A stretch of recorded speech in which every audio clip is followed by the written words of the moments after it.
ಆತ್ಮೀಯರೇ ನಮಸ್ಕಾರ. ಇದು ಮಧುಶ್ರೀ ರಿಫ್ಲೆಕ್ಷನ್ ಯೂಟ್ಯೂಬ್ ಚಾನಲ್ ಪ್ರಸ್ತುತಿ. ನಾನು ನಿಮ್ಮ ಮಹೇಶ್.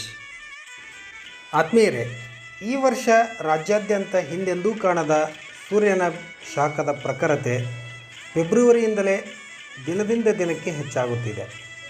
ಇನ್ನು ಈ ಪ್ರಖರತೆ ಜೂನ್ ಜುಲೈವರೆಗೂ ಮುಂದುವರಿಯುವ ಸಾಧ್ಯತೆ ನಿಚ್ಚಳವಾಗಿದೆ. ನಾವು ನಮ್ಮ ರಕ್ಷಣೆಗೋಸ್ಕರ ಕೆಲವೊಂದು ವ್ಯವಸ್ಥೆಗಳನ್ನು ಮಾಡಿಕೊಳ್ಳಲೇಬೇಕಿದೆ. ಮಕ್ಕಳಲ್ಲಿ ಡಿಹೈಡ್ರೇಷನ್, ವೃದ್ಧರಲ್ಲಿ ಸನ್ಸ್ಟ್ರೋಕ್, ಮಧ್ಯವಯಸ್ಕರಲ್ಲಿ ವಿಪರೀತ ತಲೆನೋವು ಹೆಚ್ಚಾಗುವ ಸಾಧ್ಯತೆ ಕಂಡುಬರುತ್ತಿದೆ. ಆದ್ದರಿಂದ ಈ ಬೇಸಿಗೆಯಲ್ಲಿ ನಮ್ಮನ್ನು ನಾವು ಕಾಪಾಡಿಕೊಳ್ಳಲು ಈ ಸಲಹೆಗಳನ್ನು ಪಾಲಿಸಿದರೆ ಒಳಿತು ಎಂದು ನಮ್ಮ ಭಾವನೆಯಾಗಿದೆ. ಗೃಹಿಣಿಯರು ತುರ್ತು ಕೆಲಸಗಳನ್ನು ಹೊರತುಪಡಿಸಿ ನಿಮ್ಮ ಹೊರಗಿನ ಕೆಲಸಗಳನ್ನು ಬೆಳಗ್ಗೆ ಅಥವಾ ಸಂಜೆ ವೇಳೆಯಲ್ಲಿ ಮುಗಿಸಿಕೊಳ್ಳುವುದು ಒಳಿತಾಗಿದೆ. ಬಿಸಿಲಿನಲ್ಲಿ ಹೊರ ಹೋಗಬೇಕಾದಲ್ಲಿ ಅನಿವಾರ್ಯತೆ ಇದ್ದಲ್ಲಿ ಬಿಳಿ ಬಣ್ಣದ ಛತ್ರಿಯನ್ನು ಬಳಸಿ. ಏಕೆಂದರೆ ಬಿಳಿ ಬಣ್ಣದ ಛತ್ರಿ ಬಿಸಿಲನ್ನು ಬೇಗ ಹಿಡಿದಿಟ್ಟುಕೊಳ್ಳುವುದಿಲ್ಲ. ಬಿಸಿಲಿನ ಪ್ರಖರತೆಯನ್ನು ಕಪ್ಪು ಮತ್ತು ನೀಲಿ ಬಣ್ಣ ಬೇಗ ಹೀರುವುದರಿಂದ ಕಪ್ಪು ಮತ್ತು ನೀಲಿ ಬಣ್ಣದ ಬಟ್ಟೆಗಳನ್ನು ಧರಿಸದೇ ಇರುವುದು ಒಳಿತು. ಸಾಧ್ಯವಾದಷ್ಟು ತೆಳುವಾದ ಕಾಟನ್ ಬಟ್ಟೆಗಳನ್ನೇ ಧರಿಸಿ. ವಯೋವೃದ್ಧರಿಗೆ ಮತ್ತು ಮಕ್ಕಳಿಗೆ ಮನೆಯಲ್ಲಿ ಆಗಾಗ ನೀರನ್ನು ಕುಡಿಸುತ್ತೀರಿ. ಈ ಬಿಸಿಲಿನಲ್ಲಿ ವಿಟಮಿನ್ ಸಿ ಕೊರತೆ ಎದುರಾಗುವುದರಿಂದ ಪ್ರಕೃತಿಯ ಅಮೂಲ್ಯ ಕೊಡುಗೆಯಾದ ನಿಂಬೆಹಣ್ಣಿನ ಪಾನಕವನ್ನೇ ಕುಡಿಸಿರಿ. ಇಲ್ಲಿ ಸಕ್ಕರೆಯ ಬದಲು ಬೆಲ್ಲವನ್ನು ಬಳಸಿದರೆ ಒಳಿತು. ಆಹಾರದಲ್ಲಿ ಮಸಾಲೆ ಪದಾರ್ಥಗಳನ್ನು ಹೆಚ್ಚು ಬಳಸಬೇಡಿ. ಇಲ್ಲವಾದರೆ ಗುದದ್ವಾರದಲ್ಲಿ ಉಷ್ಣತೆ ಹೆಚ್ಚಾಗಿ ಮಲವಿಸರ್ಜನೆಗೆ ತೊಂದರೆಯಾಗುತ್ತದೆ. ಜೊತೆಗೆ ಪೈಲ್ಸ್ ಹೆಚ್ಚಾಗುವ ಸಾಧ್ಯತೆ ಕೂಡ ಕಂಡುಬರುತ್ತಿದೆ.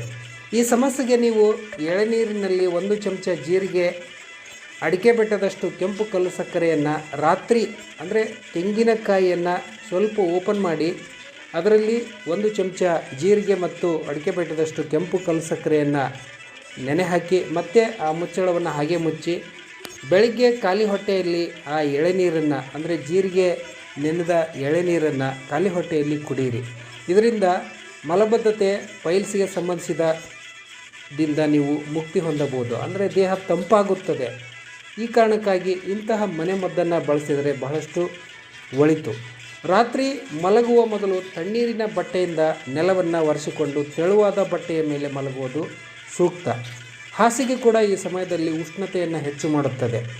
ಗಾದೆಯ ಮೇಲೆ ಮಲಗುವುದಕ್ಕಿಂತ ತಂಪು ಕೊಡುವ ತೆಂಗಿನ ನಾರಿನ ಹಾಸಿಗೆಯ ಮೇಲೆ ಮಲಗುವುದು ಒಳಿತು. ಬಾಣಂತಿ ಹೆಣ್ಣು ಮಕ್ಕಳು ಕಾಯಿಸಿ ಆರಿಸಿದ ನೀರನ್ನೇ ಕುಡಿಯಿರಿ. ಇಲ್ಲವಾದರೆ ತಾಯಿ ಮತ್ತು ಮಗುವಿಗೆ ಯಾವುದೇ ಸೋಂಕು ತಗುಲುವ ಸಾಧ್ಯತೆ ಹೆಚ್ಚಾಗಿರುತ್ತದೆ. ಈ ಬೇಸಿಗೆಯಲ್ಲಿ ರೋಗಾಣುಗಳು ಹೆಚ್ಚು. ಈ ಸಮಯದಲ್ಲಿ ಮೊಸರಿನ ಬದಲು ಕಡೆದ ಮಜ್ಜಿಗೆಯನ್ನು ಆಹಾರಕ್ಕೆ ಬಳಸಿ. ಇದರಿಂದ ಜೀರ್ಣಕ್ರಿಯೆ ಚೆನ್ನಾಗಿ ಆಗುವುದರಿಂದ ಆ್ಯಸಿಡಿಟಿ ಆಗುವುದಿಲ್ಲ. 5 ವರ್ಷದ ಒಳಗಿನ ಮಕ್ಕಳಿಗೆ ಪ್ರತಿ ಅರ್ಧ ಗಂಟೆಗೊಮ್ಮೆ 1 ಚಿಟಿಕೆಯಷ್ಟು ಅಯೋಡಿನ್ ಉಪ್ಪು ಬೆರೆಸಿದ ನೀರನ್ನು ಕುಡಿಸುತ್ತೀರಿ. ಇದರಿಂದ ಮಕ್ಕಳನ್ನು ಡಿಹೈಡ್ರೇಷನ್ನಿಂದ ಕಾಪಾಡಿಕೊಳ್ಳಬಹುದು. ಈ ಬೇಸಿಗೆ ದಿನಗಳಲ್ಲಿ ತಣ್ಣೀರಿನ ಸ್ನಾನ ಕ್ಷೇಮ. ಪುದೀನ ಎಲೆಗಳನ್ನು ಮಿಕ್ಸಿಗೆ ಹಾಕಿಕೊಂಡು ಆ ಪೌಡರನ್ನು ನೀರಿಗೆ ಬೆರೆಸಿಕೊಂಡು ಸ್ನಾನ ಮಾಡಿದರೆ ಬೆವರಿನ ದುರ್ಗಂಧದಿಂದ ನಾವು ಮುಕ್ತಿ ಹೊಂದಬಹುದು. ಸಾಮಾನ್ಯವಾಗಿ ಬೇಸಿಗೆ ಕಾಲದಲ್ಲಿ ನಮ್ಮ ಉಡುಗೆ ತೊಡುಗೆಯಲ್ಲಿ ಮಾತ್ರ ಬದಲಾವಣೆ ಮಾಡಿಕೊಂಡರೆ ಸಾಲದು. ಇದರ ಜೊತೆಗೆ ನಮ್ಮ ನಿತ್ಯ ಆಹಾರ ಕ್ರಮದಲ್ಲಿಯೂ ಕೂಡ ನಾವು ಬದಲಾವಣೆ ಮಾಡಿಕೊಂಡರೆ ಈ ಬೇಸಿಗೆಯಿಂದ ಸಾಕಷ್ಟು ಸಮಸ್ಯೆಗಳನ್ನು ನಾವು ಎದುರಿಸುವ ಸಾಧ್ಯತೆ ಹೆಚ್ಚಾಗಿರುತ್ತದೆ. ಹಾಗಾಗಿ ಇಂತಹ ಆರೋಗ್ಯ ಸಮಸ್ಯೆಗಳಿಂದ ನಾವು ಮುಕ್ತಿ ಹೊಂದಬೇಕೆಂದರೆ ಕೆಲವೊಂದು ಜಾಗೃತಿಗಳನ್ನು ವಹಿಸಿಕೊಳ್ಳುವುದು ಒಳಿತು. ಹೌದು, ಸೂರ್ಯನಿಂದ ಹೊರಹೊಮ್ಮುವ ಶಾಖದ ಕಿರಣಗಳು ನಮ್ಮ ಆರೋಗ್ಯದ ಮೇಲೆ ಪರಿಣಾಮ ಬೀರುತ್ತವೆ. ಬೇಸಿಗೆಯಲ್ಲಿ ಹೆಚ್ಚಾಗಿ ನಿರ್ಜಲೀಕರಣ, ಅಂದರೆ ಡಿಹೈಡ್ರೇಷನ್ ಅಂತ ಕರಿತೀವಿ. ಈ ಚರ್ಮದ ರೋಗಗಳು ಹಾಗೂ ವಿಟಮಿನ್ ಮತ್ತು ಖನಿಜದ ಕೊರತೆಯಿಂದ ನಾನಾ ಬಗೆಯ ಸಮಸ್ಯೆಗಳು ಒಕ್ಕರಿಸುತ್ತವೆ. ಇವುಗಳಿಂದ ಪಾರಾಗಬೇಕಾದರೆ ಕೆಲವೊಂದು ಮುನ್ನೆಚ್ಚರಿಕೆ ಕ್ರಮಗಳನ್ನು ವಹಿಸುವುದು ಕೂಡ ಅಗತ್ಯವಾಗಿದೆ. ಈ ಬೇಸಿಗೆಯಲ್ಲಿ ಕಲ್ಲಂಗಡಿ ಹಣ್ಣನ್ನು ಹೆಚ್ಚು ಸೇವಿಸಿ.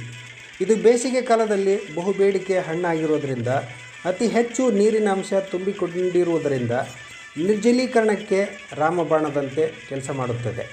ಜೊತೆಗೆ ಸೂರ್ಯನ ಕಿರಣಗಳಿಂದ ಉಂಟಾಗುವ ಚರ್ಮ ಸಂಬಂಧಿ ರೋಗಕ್ಕೂ ಕೂಡ ಇದು ಒಳ್ಳೆಯದಾಗಿದೆ. ಕಿತ್ತಳೆ ಹಣ್ಣನ್ನು ಬಳಸಿ.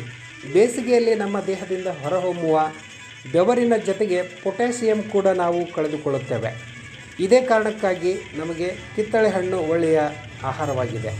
ಈ ಹಣ್ಣಿನಲ್ಲಿ ಸಿಹಿ ಸಿಟ್ರಸ್ ಪೊಟ್ಯಾಸಿಯಂ ಸಮೃದ್ಧವಾಗಿರುವುದರಿಂದ 80% ನೀರಿನ ಪ್ರಮಾಣ ಹೊಂದಿರುವ ಕಿತ್ತಳೆ ನಿರ್ಜಲೀಕರಣ ನಿವಾರಣೆಗೂ ಕೂಡ ಸಹಕಾರಿಯಾಗಲಿದೆ.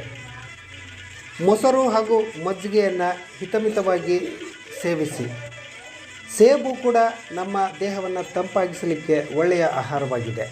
ಬೇಸಿಗೆ ಕಾಲದಲ್ಲಿ ಸೇಬು ಸೇವನೆ ಚರ್ಮ ರೋಗ ಮತ್ತು ಇತ್ಯಾದಿ ಸಮಸ್ಯೆಗಳಿಗೆ ಒಳ್ಳೆಯದಾಗಿದೆ. ತರಕಾರಿ, ಸಲಾಡ್, ಮೂಲಂಗಿ, ಮೆಂತ್ಯ ಸೊಪ್ಪು, ಗಜ್ಜರಿ, ಕ್ಯಾರೆಟ್ ಮುಂತಾದವುಗಳನ್ನು ಸೇರಿಸಿ ಸಲಾಡ್ ತಯಾರಿಸಿ ಸೇವಿಸುವುದರಿಂದ ನಿರ್ಜಲೀಕರಣ ಸಮಸ್ಯೆಯಿಂದ ನಾವು ಮುಕ್ತಿ ಹೊಂದಬಹುದು.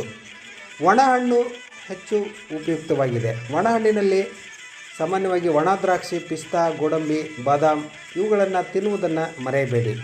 ಇದರ ಜೊತೆಗೆ ಹಸಿರು ತರಕಾರಿ ಅಂದರೆ ಬೇಸಿಗೆಯಲ್ಲಿ ಮಾರುಕಟ್ಟೆಗೆ ಹಸಿರು ತರಕಾರಿ ಆವಕ ಕಡಿಮೆ ಇರುತ್ತದೆ. ಆದಾಗ್ಯೂ ಕೂಡ ಸಿಕ್ಕ ಕಡೆಗಳಲ್ಲಿ ನೀವು ಅದನ್ನು ಬಳಸಿಕೊಂಡು ಪಾಲಕ್, ಬ್ರೊಕೊಲಿ, ಎಲೆಕೋಸು, ಸೌತೆಕಾಯಿಯಂತಹ ತರಕಾರಿಗಳನ್ನು ಹೆಚ್ಚು ತಿನ್ನುವ ಅಭ್ಯಾಸ ಮಾಡಿಕೊಳ್ಳಿ. ಅಂದಾಗ ಈ ಬೇಸಿಗೆಯಿಂದ ಆರೋಗ್ಯ ಸಮಸ್ಯೆ ಎದುರಾಗುವ ಸಾಧ್ಯತೆಗಳನ್ನು ನೀವು ಬಹುತೇಕ ತಳ್ಳಿ ಹಾಕಬಹುದು. ಎಳನೀರನ್ನು ಯಥೇಚ್ಛವಾಗಿ ತೆಗೆದುಕೊಳ್ಳಿ. ಬಿಸಿಲಿನ ಝಳ ತಾಳಲಾರದೆ ತಂಪು ಪಾನೀಯಕ್ಕೆ ಮೊರೆ ಹೋಗುವ ಬದಲು ಮಾರುಕಟ್ಟೆಯಲ್ಲಿ ಲಭ್ಯವಿರುವ ಹಲವು ಪಾನೀಯಗಳಿಗಿಂತ ಎಳನೀರು ಎಷ್ಟೋ ವಾಸಿ. ಇಂತಹ ರಾಸಾಯನಿಕ ಮುಕ್ತ ಆಹಾರ ಪದಾರ್ಥಗಳನ್ನು ಸೇವಿಸಿ ಈ ಬೇಸಿಗೆಯಲ್ಲಿ ಎದುರಾಗುವ ಬಹುತೇಕ ಆರೋಗ್ಯ ಸಮಸ್ಯೆಗಳಿಂದ ಮುಕ್ತಿ ಹೊಂದಿ ಅಂತ ಹೇಳ್ತಾ, ಈ ಮಾಹಿತಿಗಳು ನಿಮಗೆ ಇಷ್ಟವಾಗಿದ್ದರೆ ದಯವಿಟ್ಟು ಮಧುಶ್ರೀ ರಿಫ್ಲೆಕ್ಷನ್ ಯೂಟ್ಯೂಬ್ ಚಾನಲನ್ನು ಸಬ್ಸ್ಕ್ರೈಬ್ ಮಾಡಿಕೊಳ್ಳಿ. ಇಷ್ಟವಾದರೆ ಮಾತ್ರ ಲೈಕ್ ಮಾಡಿ, ಶೇರ್ ಮಾಡಿ. ವಂದನೆಗಳೊಂದಿಗೆ ನಿಮ್ಮ ಮಹೇಶ್.